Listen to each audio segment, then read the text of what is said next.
Hello friend, તમારા બધાનું મારા મિની બ્લોગમાં સ્વાગત છે। તો જો બાર બધા બેઠા છે, અહીંયા રાંદલમાં તેડેલા છે ને, એટલે તો બધા અહીંયા છે ને રાંદલમાના દર્શન કરી લેજો અને કોમેન્ટમાં જય રાંદલમાં લખવાનું ભૂલતા નહીં। તો જો નાની નાની ઢીંગલીઓને ગોવણી કરીને જમવા બેહાડી દીધી છે।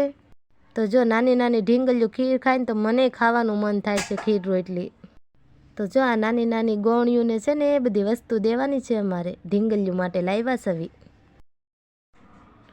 તો જો આ બધી વસ્તુ જોઈ જોઈને ઢીંગલીઓ તો છે ને રાજીના રેડ થઈ ગયું ને, એકે તો જો મને આપી હોત દીધી ડીશ।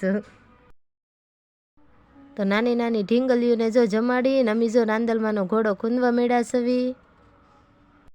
રાંદલમાનો ઘોડો ખૂંદી ખૂંદીને હું ને કાજલબેન તો હાવ થાકી ગયા અને પછી જો બે રમઝટ બોલાવી દીધી હો, જોવો તમે મિત્રો।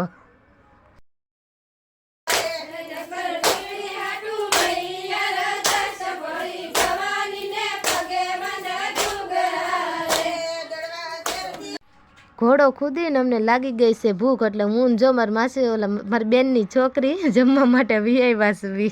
મને લાગી ભૂખ એટલે તો મેં 2 લાડવા ખાઈ ગયો।